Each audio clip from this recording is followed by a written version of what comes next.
Principe pour obéir à Dieu. 1. Se soumettre à l'autorité des paroles de Dieu.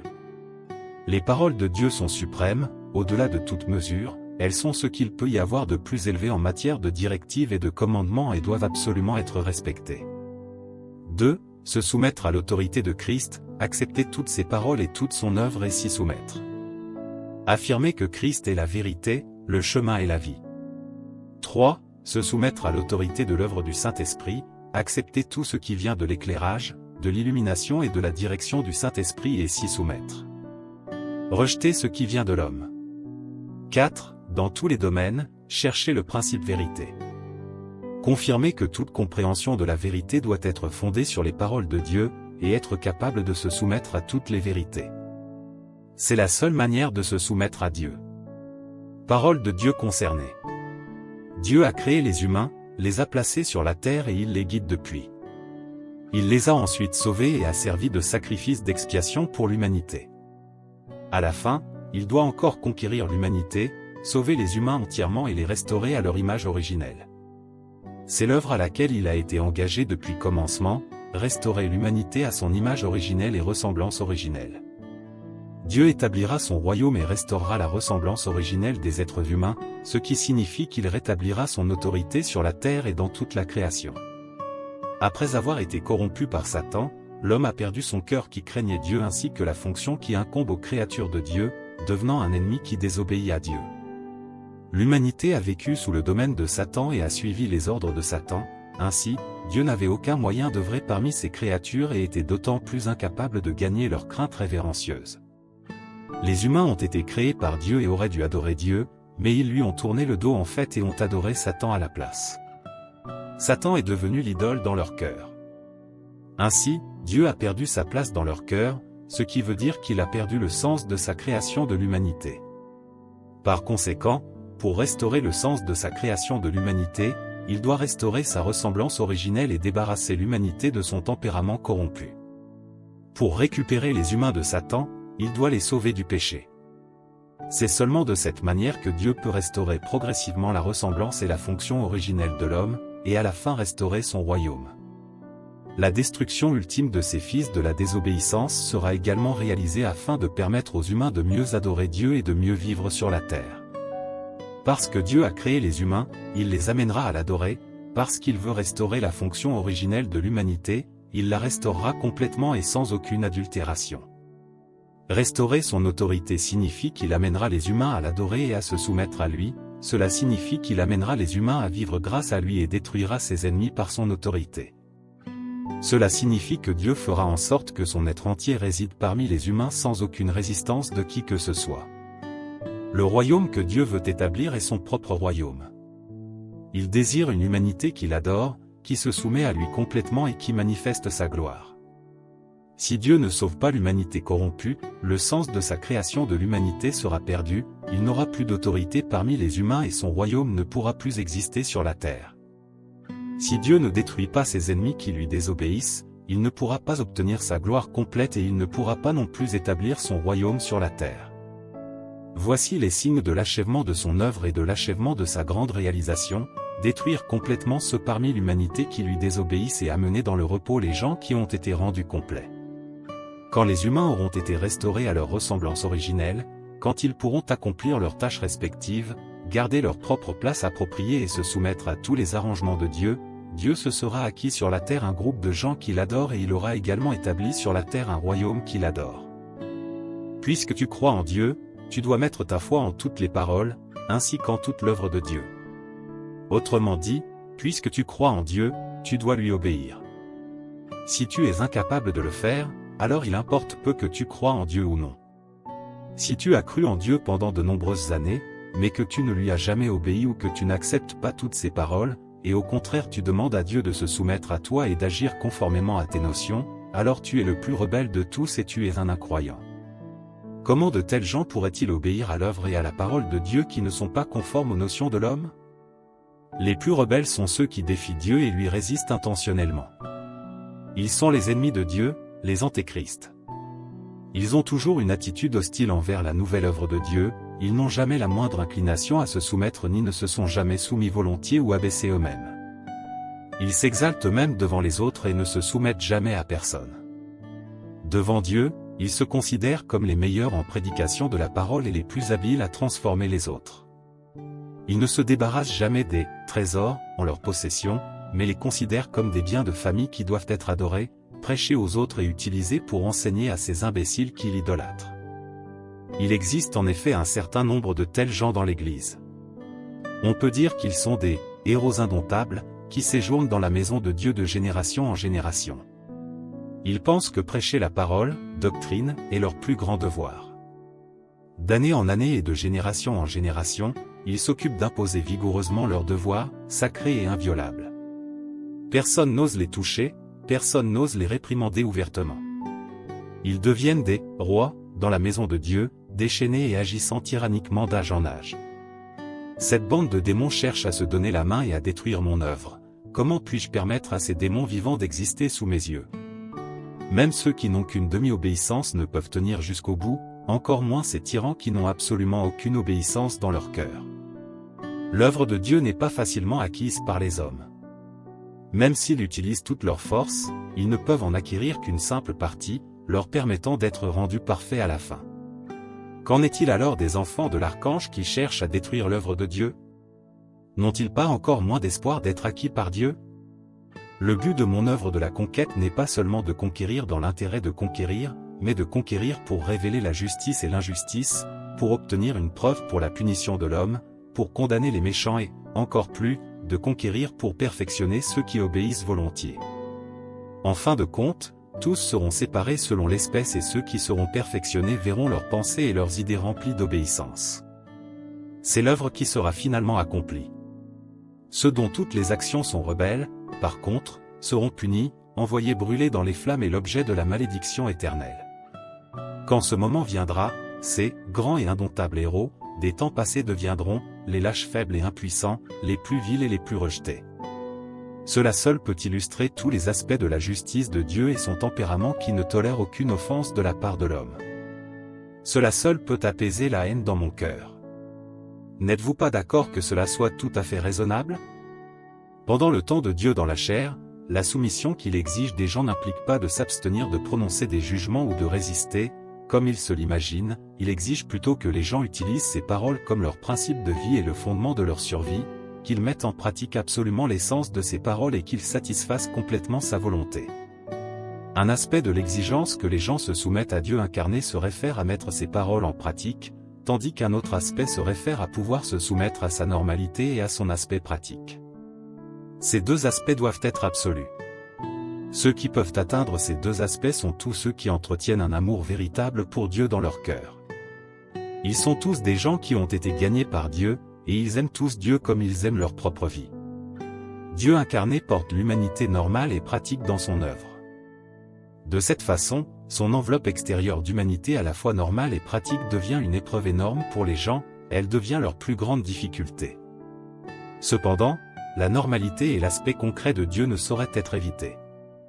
Il a tout essayé pour trouver une solution, mais à la fin, il n'a pas pu se débarrasser de l'enveloppe extérieure de son humanité normale. C'est parce que, après tout, il est Dieu devenu chair, non le Dieu de l'esprit dans les cieux. Il n'est pas le Dieu que les gens ne peuvent pas voir, mais le Dieu portant l'enveloppe d'un membre de la création. Ainsi, se débarrasser de l'enveloppe de son humanité normale ne serait pas facile du tout. Par conséquent, quoi qu'il en soit, il fait toujours l'œuvre qu'il veut faire du point de vue de la chair. Cette œuvre est l'expression du Dieu normal et concret, alors comment pourrait-il être acceptable que les gens ne se soumettent pas? Que peuvent donc faire les gens au sujet des actions de Dieu? Il fait tout ce qu'il veut faire, tout ce qui fait son plaisir, c'est tout simplement ce qui se passe. Si les gens ne se soumettent pas, alors quel autre bon plan peuvent-ils avoir? Jusqu'à présent, seule la soumission a été capable de sauver les gens, personne n'a eu une autre idée brillante. Si Dieu veut tester les gens, que peuvent-ils faire à ce sujet? Cependant, tout cela n'a pas été inventé par Dieu dans le ciel, ça a été inventé par Dieu incarné. Il veut faire cela, alors personne ne peut le changer. Dieu au ciel n'interfère pas avec ce que fait Dieu incarné, alors n'est-ce pas là une raison supplémentaire pour que les gens se soumettent à lui? Bien qu'il soit à la fois pratique et normal, il est complètement le Dieu devenu chair. Selon ses propres idées, il fait tout ce qu'il veut. Dieu dans le ciel lui a remis toutes les tâches, tu dois te soumettre à tout ce qu'il fait. Bien qu'il ait l'humanité et soit très normal, il a délibérément arrangé tout cela, alors comment les gens peuvent-ils le fixer du regard, les yeux ronds de désapprobation? Il veut être normal, alors il est normal. Il veut vivre au sein de l'humanité, alors il vit au sein de l'humanité. Il veut vivre au sein de la divinité, alors il vit au sein de la divinité. Les hommes peuvent le voir comme ils veulent, mais Dieu sera toujours Dieu et les humains seront toujours des humains. Son essence ne peut être niée à cause d'un détail mineur, il ne peut pas non plus être bouté hors de la personne de Dieu à cause d'une petite chose. Les hommes ont la liberté des êtres humains et Dieu a la dignité de Dieu, les deux n'interfèrent pas l'un avec l'autre. Les hommes ne peuvent-ils pas donner à Dieu un peu de liberté? Ne peuvent-ils pas tolérer que Dieu soit un peu plus informel? Ne sois pas si strict avec Dieu. Chacun devrait tolérer les autres, tout ne serait-il alors pas réglé? Existerait-il encore de la distanciation? Si on ne peut pas tolérer un sujet aussi insignifiant, alors comment peut-on ne serait-ce que dire, le cœur d'un Premier ministre est assez grand pour qu'on puisse y naviguer? Comment peut-on être un vrai homme? Ce n'est pas Dieu qui donne à l'humanité du fil à retordre, mais c'est l'humanité qui donne à Dieu du fil à retordre. Ils gèrent toujours les choses en faisant une montagne d'un rien. Ils font vraiment quelque chose à partir d'un rien, et c'est tellement inutile. Quand Dieu œuvre dans l'humanité normale et pratique, ce qu'il fait n'est pas l'œuvre de l'humanité, mais l'œuvre de Dieu. Cependant, les humains ne voient pas l'essence de son œuvre, ils voient toujours seulement l'enveloppe extérieure de son humanité. Ils n'ont pas vu une œuvre si grande, pourtant ils insistent pour voir l'humanité ordinaire et normale de Dieu et s'y cramponneront. Comment peut-on appeler cela se soumettre à Dieu? Dieu dans le ciel est maintenant, transformé en Dieu sur terre, et Dieu sur terre est maintenant Dieu dans le ciel. Peu importe si leurs apparences sont identiques et peu importe aussi la manière exacte dont ils œuvrent. Au final, qui fait l'œuvre même de Dieu est Dieu lui-même. Tu dois te soumettre, que tu le veuilles ou non, ce n'est pas un sujet pour lequel tu as le choix. Dieu doit être obéi par les humains, et les humains doivent absolument se soumettre à Dieu sans le moindre faux-semblant. Pendant le temps de Dieu dans la chair, la soumission qu'il exige des gens n'implique pas de s'abstenir de prononcer des jugements ou de résister, comme ils se l'imaginent, il exige plutôt que les gens utilisent ces paroles comme leur principe de vie et le fondement de leur survie, qu'ils mettent en pratique absolument l'essence de ces paroles et qu'ils satisfassent complètement sa volonté. Un aspect de l'exigence que les gens se soumettent à Dieu incarné se réfère à mettre ces paroles en pratique, tandis qu'un autre aspect se réfère à pouvoir se soumettre à sa normalité et à son aspect pratique. Ces deux aspects doivent être absolus. Ceux qui peuvent atteindre ces deux aspects sont tous ceux qui entretiennent un amour véritable pour Dieu dans leur cœur. Ils sont tous des gens qui ont été gagnés par Dieu, et ils aiment tous Dieu comme ils aiment leur propre vie. Dieu incarné porte l'humanité normale et pratique dans son œuvre. De cette façon, son enveloppe extérieure d'humanité à la fois normale et pratique devient une épreuve énorme pour les gens, elle devient leur plus grande difficulté. Cependant, la normalité et l'aspect concret de Dieu ne sauraient être évités. Il a tout essayé pour trouver une solution, mais à la fin, il n'a pas pu se débarrasser de l'enveloppe extérieure de son humanité normale. C'est parce que, après tout, il est Dieu devenu chair, non le Dieu de l'esprit dans les cieux. Il n'est pas le Dieu que les gens ne peuvent pas voir, mais le Dieu portant l'enveloppe d'un membre de la création. Ainsi, se débarrasser de l'enveloppe de son humanité normale ne serait pas facile du tout. Par conséquent, quoi qu'il en soit, il fait toujours l'œuvre qu'il veut faire du point de vue de la chair. Cette œuvre est l'expression du Dieu normal et concret, alors comment pourrait-il être acceptable que les gens ne se soumettent pas? Que peuvent donc faire les gens au sujet des actions de Dieu? Il fait tout ce qu'il veut faire, tout ce qui fait son plaisir, c'est tout simplement ce qui se passe. Si les gens ne se soumettent pas, alors quel autre bon plan peuvent-ils avoir? Jusqu'à présent, seule la soumission a été capable de sauver les gens, personne n'a eu une autre idée brillante. Si Dieu veut tester les gens, que peuvent-ils faire à ce sujet? Cependant, tout cela n'a pas été inventé par Dieu dans le ciel, ça a été inventé par Dieu incarné. Il veut faire cela, alors personne ne peut le changer. Dieu au ciel n'interfère pas avec ce que fait Dieu incarné, alors n'est-ce pas là une raison supplémentaire pour que les gens se soumettent à lui? Bien qu'il soit à la fois pratique et normal, il est complètement le Dieu devenu chair. Selon ses propres idées, il fait tout ce qu'il veut. Dieu dans le ciel lui a remis toutes les tâches, tu dois te soumettre à tout ce qu'il fait. Bien qu'il ait l'humanité et soit très normal, il a délibérément arrangé tout cela, alors comment les gens peuvent-ils le fixer du regard, les yeux ronds de désapprobation? Il veut être normal, alors il est normal. Il veut vivre au sein de l'humanité, alors il vit au sein de l'humanité. Il veut vivre au sein de la divinité, alors il vit au sein de la divinité. Les hommes peuvent le voir comme ils veulent, mais Dieu sera toujours Dieu et les humains seront toujours des humains. Son essence ne peut être niée à cause d'un détail mineur, il ne peut pas non plus être bouté hors de la personne de Dieu à cause d'une petite chose. Les hommes ont la liberté des êtres humains et Dieu a la dignité de Dieu, les deux n'interfèrent pas l'un avec l'autre. Les hommes ne peuvent-ils pas donner à Dieu un peu de liberté? Ne peuvent-ils pas tolérer que Dieu soit un peu plus informel? Ne sois pas si strict avec Dieu. Chacun devrait tolérer les autres, tout ne serait-il alors pas réglé? Existerait-il encore de la distanciation? Si on ne peut pas tolérer un sujet aussi insignifiant, alors comment peut-on ne serait-ce que dire, le cœur d'un Premier ministre est assez grand pour qu'on puisse y naviguer? Comment peut-on être un vrai homme? Ce n'est pas Dieu qui donne à l'humanité du fil à retordre, mais c'est l'humanité qui donne à Dieu du fil à retordre. Ils gèrent toujours les choses en faisant une montagne d'un rien. Ils font vraiment quelque chose à partir d'un rien, et c'est tellement inutile. Quand Dieu œuvre dans l'humanité normale et pratique, ce qu'il fait n'est pas l'œuvre de l'humanité, mais l'œuvre de Dieu. Cependant, les humains ne voient pas l'essence de son œuvre, ils voient toujours seulement l'enveloppe extérieure de son humanité. Ils n'ont pas vu une œuvre si grande, pourtant ils insistent pour voir l'humanité ordinaire et normale de Dieu et s'y cramponneront. Comment peut-on appeler cela se soumettre à Dieu? Dieu dans le ciel est maintenant, transformé en Dieu sur terre, et Dieu sur terre est maintenant Dieu dans le ciel. Peu importe si leurs apparences sont identiques et peu importe aussi la manière exacte dont ils œuvrent. Au final, qui fait l'œuvre même de Dieu est Dieu lui-même. Tu dois te soumettre, que tu le veuilles ou non, ce n'est pas un sujet pour lequel tu as le choix. Dieu doit être obéi par les humains, et les humains doivent absolument se soumettre à Dieu sans le moindre faux semblant. Si les gens peuvent abandonner leurs notions religieuses, alors ils n'utiliseront pas leur esprit pour évaluer les paroles et l'œuvre de Dieu d'aujourd'hui, mais obéiront directement. Même si l'œuvre de Dieu d'aujourd'hui est clairement différente de celle du passé, tu peux néanmoins abandonner les points de vue du passé et directement obéir à l'œuvre de Dieu d'aujourd'hui. Si tu es capable de comprendre que tu dois offrir une place d'honneur à l'œuvre de Dieu d'aujourd'hui, et sans te soucier de la façon dont il a travaillé dans le passé, c'est que tu as abandonné tes notions, que tu obéis à Dieu et que tu es capable d'obéir à son œuvre et ses paroles et de marcher à sa suite. Ainsi, tu seras quelqu'un qui obéit vraiment à Dieu.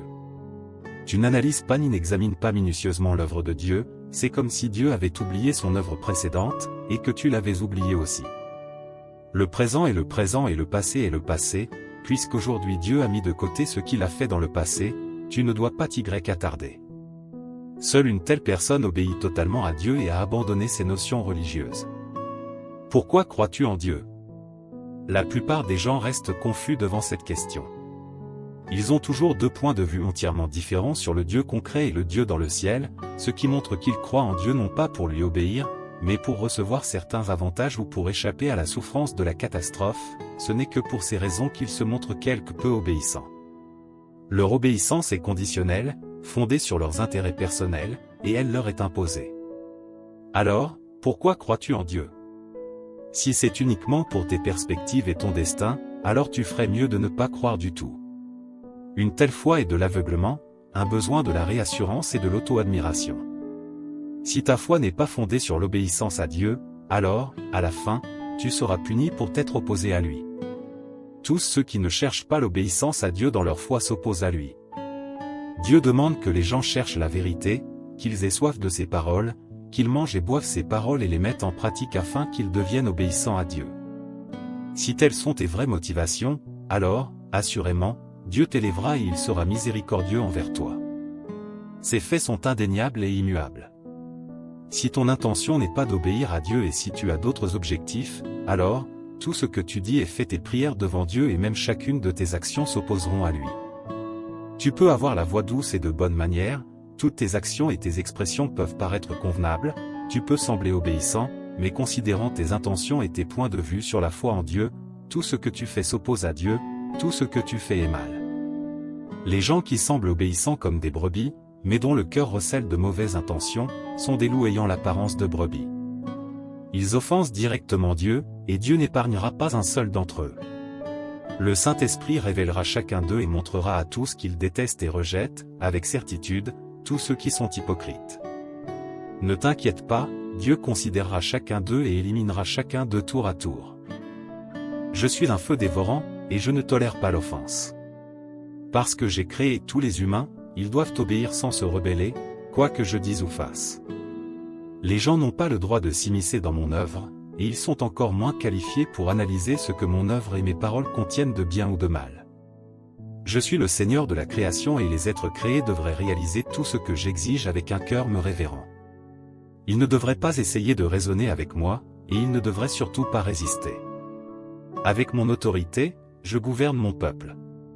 Tous ceux qui font partie de ma création devraient se soumettre à mon autorité. Pour mesurer si, oui ou non, les gens peuvent obéir à Dieu, l'élément clé à observer, c'est s'ils désirent quoi que ce soit de déraisonnable de la part de Dieu et si, oui ou non, ils ont des arrière-pensées. Si les gens posent sans arrêt des exigences à Dieu, cela prouve qu'ils ne lui sont pas obéissants. Quoi qu'il vous arrive, si vous ne pouvez pas le recevoir de Dieu, ne pouvez pas rechercher la vérité, parlez toujours à partir de votre propre raisonnement subjectif et avez toujours l'impression que vous seuls avez raison, et êtes même encore capable de douter de Dieu, alors vous aurez des ennuis. Ces gens-là sont les plus arrogants et les plus rebelles envers Dieu. Les gens qui posent sans arrêt des exigences à Dieu ne peuvent jamais véritablement lui obéir. Si vous posez des exigences à Dieu, cela prouve que vous passez un accord avec Dieu, que vous choisissez vos propres pensées et agissez en fonction de vos propres pensées. En cela, vous trahissez Dieu et êtes dépourvu d'obéissance. Poser des exigences à Dieu n'a aucun sens. Si vous croyez réellement qu'il est Dieu, alors vous n'oserez pas lui poser des exigences, ni ne serez qualifié pour lui poser des exigences, que celles-ci soient raisonnables ou non. Si votre foi est vraie et si vous croyez qu'il est Dieu, alors vous n'aurez pas d'autre choix que de l'adorer et de lui obéir. Aujourd'hui, non seulement les gens ont un choix, mais exigent même que Dieu agisse conformément à leurs propres pensées. Ils choisissent leurs propres pensées et demandent à Dieu qu'il agisse en fonction d'eux, et ils ne s'obligent pas à agir eux-mêmes conformément aux pensées de Dieu. Par conséquent, il n'y a pas de vraie foi en l'homme, pas de foi substantielle, et ils ne peuvent jamais recevoir la louange de Dieu. Lorsque tu seras en mesure d'avoir moins d'exigences à l'égard de Dieu, ta vraie foi et ton obéissance augmenteront, et ton sens de la raison deviendra aussi relativement normal. La seule attitude que doit avoir un être créé vis-à-vis de son Créateur est une attitude d'obéissance inconditionnelle. C'est quelque chose que certains, aujourd'hui, peuvent être incapables d'accepter. C'est parce que la stature des hommes est trop petite et qu'ils sont dépourvus de la réalité-vérité. Si tel est ton cas, alors tu es loin d'être capable d'obéir à Dieu. L'homme est nourri et abreuvé par la parole de Dieu, mais en réalité il ne se prépare que pour une seule chose. C'est, en fin de compte, d'être capable d'une soumission inconditionnelle et absolue à Dieu, et c'est alors que toi, sa création, tu auras atteint la norme requise. Parfois, Dieu fait délibérément des choses qui sont contraires à tes notions, qui vont à l'encontre de ce que tu veux, ou même, qui semblent aller à l'encontre des principes ou de la sensibilité humaine, de l'humanité ou des sentiments, si bien que tu es incapable de les accepter et de les comprendre. Quel que soit le regard que tu leur portes, cela ne semble pas juste, tu ne peux simplement pas l'accepter et tu trouves que ce qu'il a fait est tout simplement déraisonnable. Quel est donc le dessein de Dieu quand il agit ainsi? C'est de t'éprouver. Tu n'as pas besoin d'étudier le pourquoi ni le comment de ce que Dieu a fait, la seule chose à faire est de continuer de croire qu'il est la vérité et de reconnaître qu'il est ton Créateur, qu'il est ton Dieu. C'est plus élevé que toute vérité, plus élevé que toute sagesse terrestre, que ce que les hommes appellent moralité, éthique, connaissance, éducation, philosophie ou culture traditionnelle, et c'est plus élevé encore que l'affection, la camaraderie ou ce qu'on appelle l'amour entre les personnes. C'est plus élevé que tout le reste, absolument tout. Si tu ne peux pas le comprendre, alors, tôt ou tard, quand il t'arrivera quelque chose, tu risques de te rebeller contre Dieu et de t'égarer, avant de finir par te repentir, reconnaître combien Dieu est beau et la signification de l'œuvre qu'il accomplit en toi, ou pire encore, tu risques de trébucher et de tomber à cause de cela. Ce ne serait pas effrayant que Dieu te juge. Ce ne serait pas effrayant non plus qu'il te maudisse ou te châtie. Alors qu'est-ce qui serait effrayant? Ce serait effrayant s'il disait, « Je ne sauverai pas une personne comme toi, j'abandonne. » Dans ce cas, ce serait ta fin. Par conséquent, les hommes ne devraient pas ergoter lorsqu'ils disent, « Ces mots jugement et châtiment peuvent passer, mais cela malédiction, destruction, condamnation ne signifierait-il pas qu'il en est fini de moi? Quel genre d'être créé pourrais-je être après cela?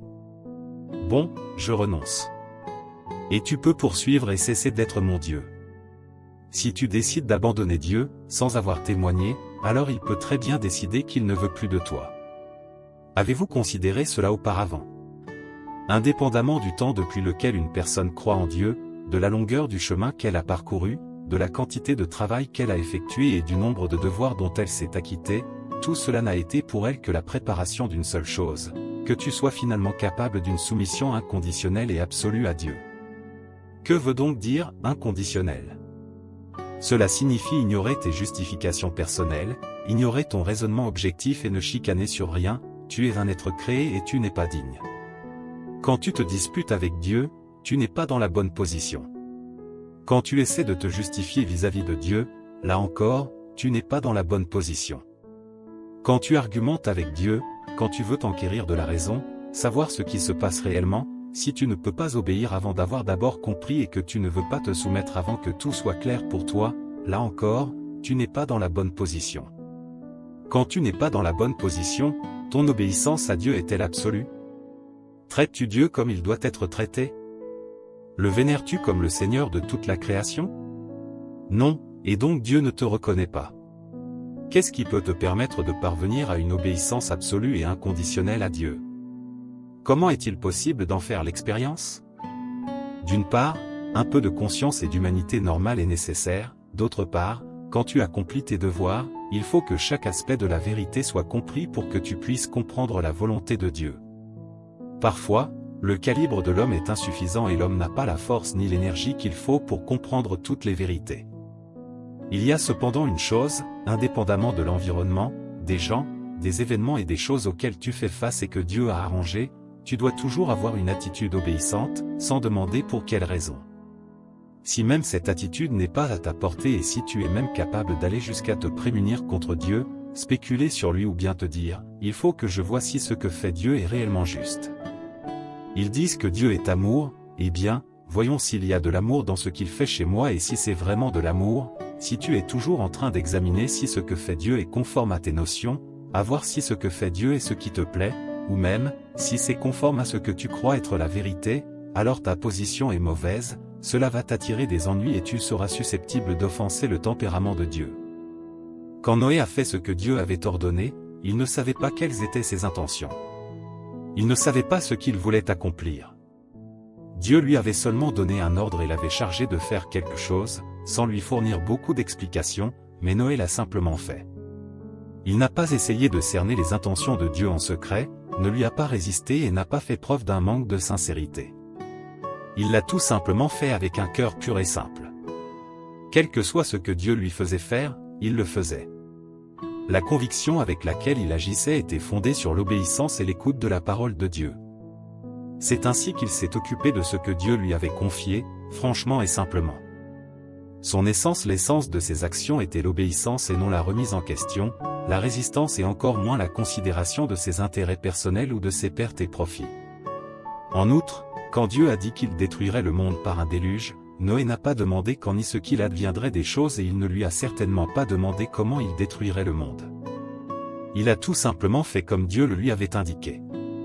Noé faisait exactement ce que Dieu demandait, avec les matériaux qu'il voulait et sans tarder. Il a agi conformément aux instructions de Dieu avec une attitude désirant satisfaire Dieu. L'a-t-il fait pour éviter la catastrophe? Non. A-t-il demandé à Dieu dans combien de temps le monde serait détruit? Non. A-t-il demandé à Dieu ou savait-il combien de temps il lui faudrait pour construire l'arche? Non plus. Il a tout simplement obéi, écouté et a agi en conséquence. Dans sa croyance en Dieu, Pierre a cherché à satisfaire Dieu en tout et a cherché à obéir à tout ce qui venait de Dieu. Sans la moindre plainte, il a pu accepter le châtiment et le jugement, ainsi que l'épurement, la tribulation et les carences dans sa vie, rien de tout cela ne pouvait modifier son amour pour Dieu. N'était-ce pas l'ultime amour pour Dieu? N'était-ce pas l'accomplissement du devoir d'une créature de Dieu? Que ce soit dans le châtiment, le jugement ou la tribulation, tu es toujours capable de rester obéissant jusqu'à la mort, et c'est ce qui doit être accompli par une créature de Dieu, c'est la pureté de l'amour pour Dieu. Si l'homme peut en atteindre autant, alors il est qualifié pour être une créature de Dieu, et il n'y a rien qui satisfasse mieux le désir du Créateur. Imagine que tu sois en mesure de travailler pour Dieu, mais que tu ne sois pas obéissant envers Dieu et ne sois pas capable d'aimer véritablement Dieu. De cette façon, non seulement tu n'auras pas accompli le devoir d'une créature de Dieu, mais tu seras également condamné par Dieu, car tu es quelqu'un qui ne possède pas la vérité, qui est incapable d'obéir à Dieu et qui est désobéissant envers Dieu. Tu ne te soucies que de travailler pour Dieu, et ne te soucies pas de mettre la vérité en pratique ou de te connaître toi-même. Tu ne comprends pas ni ne connais le Créateur, et tu n'obéis pas ni n'aimes le Créateur. Tu es quelqu'un qui est naturellement désobéissant envers Dieu, et ainsi de telles personnes ne sont pas bien aimées par le Créateur. Porter un témoignage retentissant à Dieu est premièrement lié à la question de savoir si tu as une compréhension du Dieu concret et si tu es capable ou non de te soumettre devant cette personne qui n'est pas seulement ordinaire, mais normale, et même de te soumettre jusqu'à la mort. Si, au moyen de cette soumission, tu portes vraiment un témoignage à Dieu, cela signifie que tu as été obtenu par Dieu. Si tu peux te soumettre jusqu'à la mort et, devant lui, ne pas te plaindre, ne pas faire de jugement, ne pas calomnier, n'avoir aucune notion et n'avoir aucune arrière-pensée, alors, de cette manière, Dieu gagnera de la gloire. La soumission devant une personne ordinaire qui est méprisée par l'homme et la capacité de se soumettre même jusqu'à la mort sans aucune notion, voilà ce qu'est un vrai témoignage. La réalité dans laquelle Dieu exige que les gens entrent et que tu sois capable d'obéir à ses paroles, de les mettre en pratique, de te prosterner devant le Dieu concret et de connaître ta propre corruption, d'ouvrir ton cœur devant lui et, au bout du compte, d'être gagné par lui à travers ses paroles qui sont siennes. Dieu gagne la gloire lorsque ses déclarations te conquièrent et te rendent pleinement obéissant envers lui, par cela, il couvre Satan de honte et achève son œuvre. Lorsque tu n'as aucune notion au sujet de l'aspect pratique de Dieu incarné, c'est-à-dire lorsque tu as tenu ferme dans cette épreuve, alors tu as bien porté ce témoignage. Si arrive un jour où tu as une compréhension complète du Dieu concret et peux te soumettre jusqu'à la mort comme Pierre, alors tu seras gagné et perfectionné par Dieu. Tout ce que Dieu fait qui ne correspond pas à tes notions est une épreuve pour toi. Si l'œuvre de Dieu était conforme à tes notions, elle n'exigerait pas que tu souffres ou sois épuré. C'est parce que son œuvre est si pratique et n'est pas conforme à tes notions qu'elle exige que tu abandonnes de telles notions. C'est pourquoi c'est une épreuve pour toi. C'est à cause de l'aspect pratique de Dieu que tous les hommes sont au milieu des épreuves, son œuvre est pratique, non surnaturelle. En comprenant pleinement ses paroles pratiques et ses déclarations pratiques sans aucune notion, et en étant capable de véritablement l'aimer à mesure que son œuvre devient encore plus pratique, tu seras gagné par lui. Le groupe de gens que Dieu gagnera, ce sont ceux qui connaissent Dieu, c'est-à-dire ceux qui connaissent son aspect pratique. De plus, ce sont ceux qui sont capables de se soumettre à l'œuvre pratique de Dieu.